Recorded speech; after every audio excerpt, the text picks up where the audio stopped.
Happy post-election day, and today we bring you another episode of Al Patriot, a show where true Americans join together to be patriots.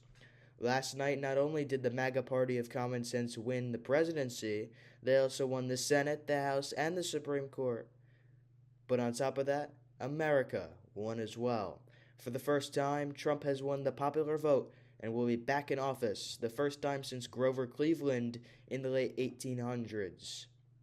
It's the first time someone has had a hat trick of terms since FDR, as this will be Trump's third win after being stripped of one illegally in 2020. And illegal is the Democrats' favorite word when it comes to Trump. 34 felony counts, 1 conviction, a mugshot, 2 pending cases, 2 impeachments, a bullet to the head, a second assassination attempt, yet still 4 more years. After everything the radically woke, crooked liberals will try to throw at Trump, he will still prevail to be our commander-in-chief. November 5th, 2024 was one of the most important days in American history, and it will continue on January 20th, 2025, when Donald J. Trump will take office as our 47th president of the United States, America's president. Within days, Trump will have the war in the Middle East settled. Within days, Trump will have the war between Ukraine and Russia settled. Within minutes, Trump will have LIV Golf and the PGA Tour settled. Within days, there will be tax cuts for the working class, no matter what the radicals say. When Trump takes office on the 20th day of 2025, there will be no tax on tips, there will be no tax on overtime, and there will be no tax on Social Security. The price of groceries will drastically decrease. The number of new jobs will increase. Gas will become affordable again. Quality of living will increase no matter who you are. After 900 rallies, President Donald Trump will officially take office on January 20th. Shots fired, Democrats. You have a new president. And a special message to those in charge of this radically and inhumane operation. Joe Biden, Nancy Pelosi, AOC, Jill Biden, Tim Walz, Kamala Harris. Guess what? You're fired. In 2025 and for the next 4 years, the American people have decided that the better choice is to save America, to make America strong again, to make America safe again, to make America united again, to make America healthy again, and like we did in 2016, to make America great again. Welcome to the Al Patriot Show. Enjoy the rest of the show.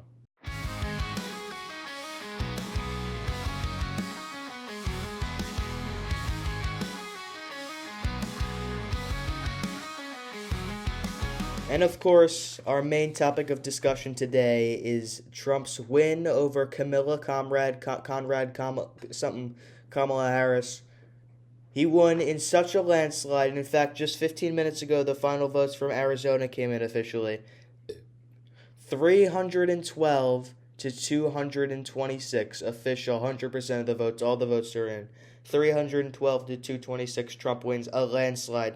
Not only does he win by a landslide with over 300 electoral votes, he won every single swing state in the election, every single one. It was truly a landslide, and it was never close. Never was there a doubt that he would lose. And so what we're going to do today is we're going to go through all the states. We're going to look at them, look at what we expected to happen, and look at what did happen, and compare it and contrast it, and analyze it and analyze it. And we're going to start in Alabama, the first state in the alphabet. The winner, Donald Trump. Let's talk about Alabama. This was going to go to Trump all the way. 65 to 34 Trump. I mean, he had all the votes. He won it by a landslide. And if you look in 2020, Trump's margin, he increased by 2%. So he's doing better. He did better than he did in 2020 in Alabama. So even, think about this, the states that he did well in, he's doing better in than he did in 2020. And look, Alabama remains a stronghold for Republicans, with Trump expanding his lead over the previous election and he's going to continue to do that, and I think the Republicans are going to continue to do it. If you look at Alaska, look, I think it's actually kind of funny if you look at some of the Alaskan maps. I mean, you look at them. If you look at some of the weirdest, wildest stats, Alaska's always at the top because they have, 30 people maybe live in Alaska. But Trump wins Alaska 55-42. His margin actually decreased by 1% compared to 2020, but while still favoring Republicans, Alaska showed a slight shift towards Democrats compared to 2020. Nothing that's going to affect anything, though. 55% Trump, 42% Harris. The other votes went to who knows what. Who knows? Let's look at Arizona. I think Arizona was really fascinating for many. Arizona, the votes came in 15 minutes ago, the final votes. Arizona, so slow at counting. Nobody's ever been slower at counting than Arizona. So Trump wins in Arizona. He wins 50.5% of the vote. 48% goes to Harris. Look, Trump flipped the state. Biden won this in 2020. Trump flipped the state. He officially gets the win. It was a swing state, and like we said before, he won all the swing states. So Arizona's return to the Republican column highlights the state's conservative resurgence, and especially with the MAGA party with Trump. If you keep going down the line, Arkansas, 63% Trump.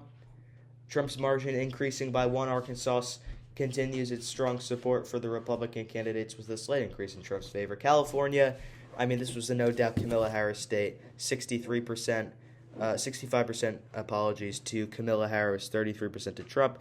But Harris's her margin decreased by 3% compared to Biden's in 2020, which is really interesting. So while remaining a Democratic state, California saw a modest shift towards the Republicans. Strange to see Colorado going to Kamala Harris, 54% Harris, 44% Trump. Harris's margin again decreasing by 2, so she's winning these states, but she's not really winning these states. So Colorado remains Democratic, but again, slight Republican gain there. We go to Connecticut. This is going to Comrade Kamala. Again, her margin decreasing. Delaware going to Comrade Kamala. That is Biden's home state, so there's no surprise there, but again, her margin decreased. Florida. This one was strangely close in the election, but Trump takes Florida 52% to 47%. Closer than we thought. Trump's margin did increase by 1%, but still closer than we might thought it would be. So Florida solidifies its status basically as a Republican-leaning swing state. It's weird to call Florida a swing state, but that's what it is with all the big cities. In Georgia, we see Donald Trump 50.8% to 48.2%. Trump flipped the state, which Biden won in 2020, but I think this should be a Republican state all along. So Georgia's a return to the Republican column. It underscored the shifting dynamics in the South, especially in a state like Georgia. We look at Hawaii. It was no question it was going to Comrade Kamala there. Idaho went to Trump. Big win, 67% to Trump. That and his margin did increase by 2%. Idaho continues to be a big Republican state, as we've seen in previous elections. Illinois, big cities like Chicago and Illinois, so that goes to Kamala. But it's close, and her margin decreased by 2 points, so Illinois remains Democratic. Indiana goes to Trump, 58%. Iowa goes to Trump. Trump spent a lot of time in Iowa, and he gets a solid 53% of the vote, so Iowa solidifies his Republican lean. We thought he was going to get that, but he did spend some extra time in Iowa. Kansas. Donald Trump takes Kansas, as he did last time. Kentucky. Big win for Trump in Kentucky, 62%, increasing 2% there from 2020. Kentucky continues its strong report for Republicans with an increased margin. Louisiana, big win for Trump, like in 2020, 61%. Maine, we look at Comrade Kamala. We're looking at the Northeast states. I'm surprised it actually took them so long to call Maine. I thought it would be pretty instant for Maine, but they took a little bit of time. 52% Harris. Her margin decreased 1% compared to Biden, but it stays Democratic. Republicans make some gains. We'll see if that ever flips in the future. Maryland, close to D.C., that went to Kamala.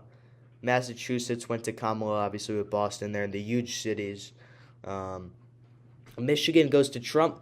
Trump spent a lot of time in Michigan, and for the third straight election, he ended his final rally. His final rally was in Michigan. He's doing a lot with the auto business.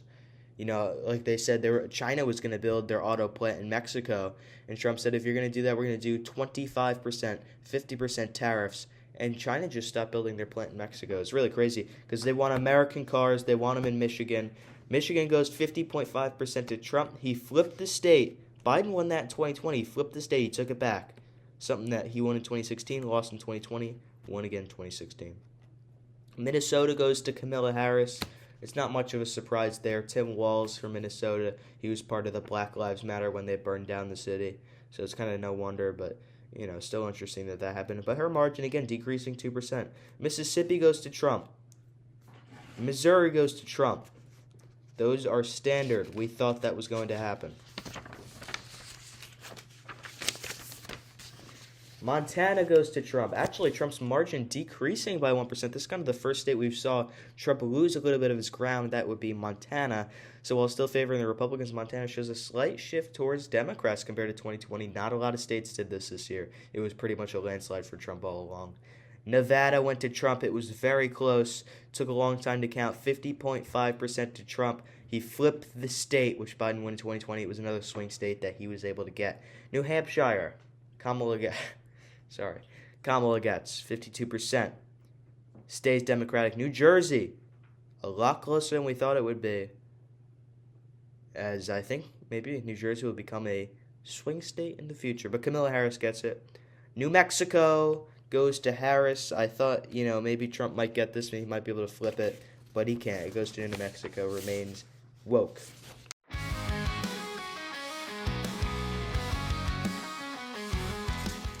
This episode of the Al Patriot Podcast is brought to you by ourselves. You can find our podcast available anywhere.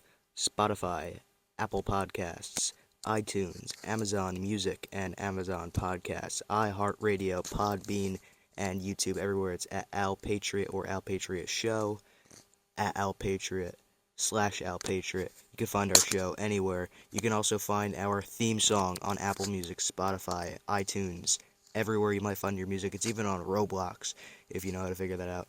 It is called Land of the Free. Theme song from Al Patriot is by Robert Woody Earl Wacko Jr., featuring myself, Al Patriot. Find that, stream it, download it, support us, buy it on iTunes. And without further ado, let's continue to the conclusion of episode 4 of Al Patriot.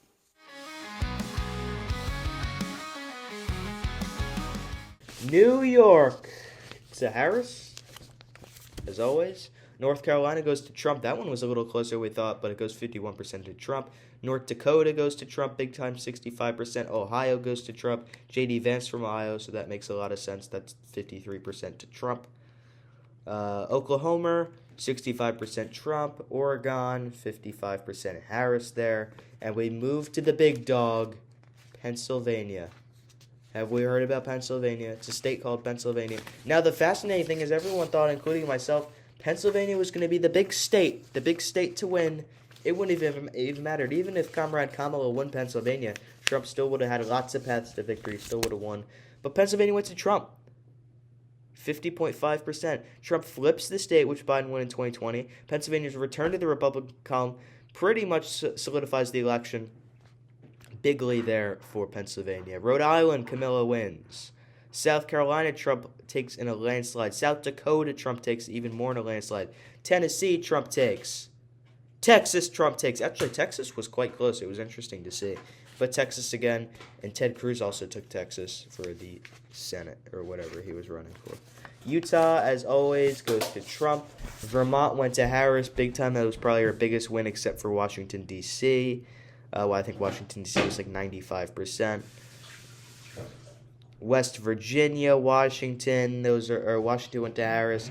West Virginia to Trump. Wisconsin to Trump. Wisconsin was close. He flips the state. And, of course, we end with Wyoming. Trump, 70% of the vote going to Donald Trump, increasing his margin 2%. Wyoming continues its strong Republican support. Look! That's all the states. But there was more than the presidential election. There was also the Senate, which the Republicans swamped. It was so bigly. So, as of today, November 6th, the Republican Party has regained control of the U.S. Senate, securing at least 51 seats. I think it's going to be closer to 52 or 53 by the end, and ending 4 years of the Democratic majority. Key victories contributing to the shift include West Virginia, where Republican Governor Jim Justice won the seat previously held by retiring Democrat-turned-independent Senator Joe Manchin. Ohio we take. Republican businessman Bernie Moreno, who was endorsed by Donald Trump, defeated the incumbent Democratic candidate Sherrod Brown. And Montana was also notable with Republican candidate Tim Sheehy unseating the Democratic Senator John Tester, who was already there. So it's really tremendous what we did there. And these gains have provided the GOP with a Senate majority, enabling them to influence legislative agendas and judicial appointments. This is going to help Trump a lot in when he wants to get things done, and let me tell you, he's going to get a lot done. Notably, the re-election of Republican senators such as Ted Cruz in Texas and Deb Fischer in Nebraska further solidified their position. The Democratic Party faced challenges in retaining seats, particularly in states that leaned Republican in recent elections. Despite strong fundraising efforts, they were unable to maintain their majority. Democrats kind of failed everywhere. And the shift in Senate control is expected to impact the legislative landscape, obviously, with Republicans poised to advance their policy priorities in the upcoming congressional session. And we're excited to see that. And something big that I feel like, some people, they don't care about the Senate, but if they do care about the Senate, a lot of them don't care about the House. We're going to talk about the House. Lots of seats open in the House, lots of people. We're going to talk about it just briefly because there's so much going on. It's almost like we don't have enough time for the House. As of November 6th, the Republican Party has expanded its majority in the U.S. House of Representatives, building upon its previous slim margin. Key developments in the House include New York. Who would have thought New York were taken in the House? Republicans successfully defended 2 swing districts and flipped in at least 2 seats previously held by Democrats, indicating a strengthening of Grand Old Party influence in traditionally contested areas. And in Pennsylvania, state where we won, the GOP gained a seat by winning a district that had been under Democratic control, reflecting a shift in voter sentiment within the states. And the Latino vote and the Hispanic vote was so bigly in all of this, I just want to point out. Look, these gains have bolstered the Republican majority in the House, providing them with greater leverage to advance their legislative objective. The expanded majority is expected to facilitate the passage of key policy initiatives aligned with conservative priorities. So we have the House, we have the Senate, and most importantly, we have the President of the United States, Donald Trump. It's so bigly, amazingly done what we did. And so that is the elections. But we still have so much of our show to get to. We only just did the elections. We still have so much of the show to get to. We have a lot of things. We have breaking news coming in from our Al Patriot Show news desk. Breaking news. Hamas wants to end the war with Israel right after Trump gets elected. They came together. Here's what they said. And look, this is before Trump's even in office. He's already getting it done. Hamas wants to end the war. So after President-elect Donald Trump's victory Tuesday, a senior Hamas official called for an end to its war against Israel, according to this report to the Al Patriot. Here is a quote by Hamas Political Bureau member and spokesperson Bassam Naim. He said, quote, "The election of Trump as the 47th president of the USA is a private matter for the Americans, but Palestinians look forward to an immediate cessation of the aggression against our people, especially in Gaza, and look for assistance in achieving their legitimate rights of freedom, independence, and the establishment of their independent, self-sovereigning state with Jerusalem as its capital." Wow, lots of words. Let's break it down. Hamas has been at war with Israel since the terrorist organization killed 1,200 civilians on October 7, 2023, and the U.S. has been criticized by Hamas for enabling Israel's mission to eradicate the group by supplying the government with weapons and intelligence. I mean, we're kind of doing both sides, but whatever. Anyway, it's going to be over with Trump. During Trump's first term as president, he nurtured a close relationship with Israeli Prime Minister Benjamin Netanyahu, and Trump achieved significant milestones for further Israel's interests. Look, remember, he's the only president within many, many years to have no wars during his terms, and it's going to continue if he can get these done before he's even in office. It's really a crazy thing. The Abraham Accords signed in 2020 finally normalized diplomatic relationship between Israel, the UAE, and Bahrain, I believe is what that is. Trump also moved the U.S. Embassy in Israel to Jerusalem from Tel Aviv, thereby recognizing Jerusalem as Israel's capital city. Trump's got so much tremendously. He's doing so good with the world leaders. And look, Netanyahu was the first world leader to offer his approval of Trump's Tuesday victory on Election Day. It was really crazy what happened. And this is what he wrote. He said, quote, "Congratulations on the history's greatest comeback. Your historic return to the White House offers a new beginning for America and a powerful recommitment to the great alliance between Israel and America. This is a huge victory in true friendship." Now, look, Trump has vowed in past statements to bring peace in the Middle East, and look, he's already doing it. A senior Hamas official, Sami Abu Zuri, told Reuters after the U.S. election, quote, "We urge Trump to learn about from President Joe Biden's mistakes." So really interesting there.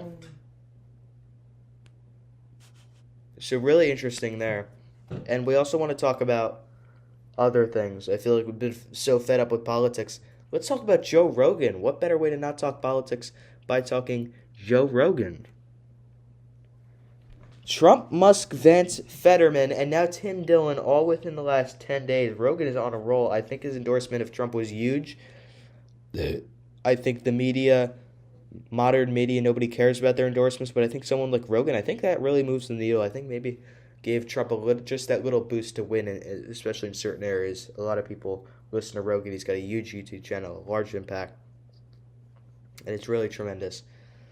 Now that we're done briefly talking about Joe Rogan and the politics, let's go back to the polls. Let's theorize about 2028, because it's in 4 years, and we have an election coming up in 4 years, and it's important to think of the future. I think in the future all the time. It's important to think about the future now. Who are going to be the candidates in 2028? Well, it's easy to say on the Republican side. I think it's pretty easy to say J.D. Vance as the vice president-elect right now. I think it's pretty easy to say that, look, he might be going up next. But what about Ron DeSantis? Can we think about Ron DeSantis? Can we think about Vivek Ramaswamy? Can we think about Nikki Haley? For the Democrats, they're not going to put Kamala Harris back up. Who are they going to put? Can we think Gavin Newsom? Can we go, maybe they want the Jewish Pennsylvania vote in Ben Shapiro? Maybe they want to go AOC, or is she too radical? Do they want to go Big Mike? What do they want to do? It's really crazy to kind of think about 2028. It's so soon. It's the next election for the Democrats, but they have no plan. They throw out their last Hail Mary, and they have no plan. And it's really crazy to think that way, that they have no plan. Speaking of Comrade Kamala, she is today's Wacko Alert. Once again, it's our favorite segment on Al Patriot, Wacko Alert. Kamala's speech where she conceded today. So instead of conceding last night, Kamala made all her supporters wait outside for hours with no word on if she'd speak or not. Newsflash, she didn't speak. She spoke today at 4 p.m. Eastern Time, at least that's when it was scheduled. However, she didn't hit the stage until 4:25 p.m. Eastern Time. She came on 25 minutes late, and her speech was only 11 minutes. She was more late. The duration of the time in which she was late is longer than the length of her actual speech. It's kind of ridiculous what she's doing. So she came on 25 minutes late, and her speech was only 11 minutes. Imagine if she won. Imagine how crooked we would be if she won. Her speeches, she can't even talk. You want to know how many times she said good afternoon, good afternoon, good afternoon when she hit the stage? Probably at least 20. I would put money on at least 20. And now imagine this woman speaking in front of the country. Imagine her being the president of the United States. I think just that speech where she conceded to Trump is enough to know this woman could not have been president. If she did win, she could not have been president in any way whatsoever. Mom, I can't. As we conclude today's episode of Al Patriot, let's take a moment to remember what just happened. This isn't just another election. This is a powerful stand for the America we love. We've watched our values be challenged, our beliefs tested, and so much more. But America's voice has been heard, and they have decided. The days ahead will be a new chapter where we'll see strength restored, respect reclaimed, and freedom secured for all. President Trump's return isn't just a win for his supporters, it's a win for everyone who believes in America's promise and potential. It's a win for not just Americans too, not just American citizens, but those all around the world as well. Trump truly reunites everyone. He has already reunited many in a way no presidents can do during their term in office. As we step forward, let's do so with resolve, with pride, and with unwavering faith that no matter the odds, America will always come out on top. America is the greatest country of all time, and we will continue to be the greatest country of all time, especially when we save America. So until the next time, Patriots, stay strong, stay true, and stay united. Remember, make America great again. We're doing so in just a few days. This has been Al Patriot. God bless. God bless you. God bless America. MAGA. Good night.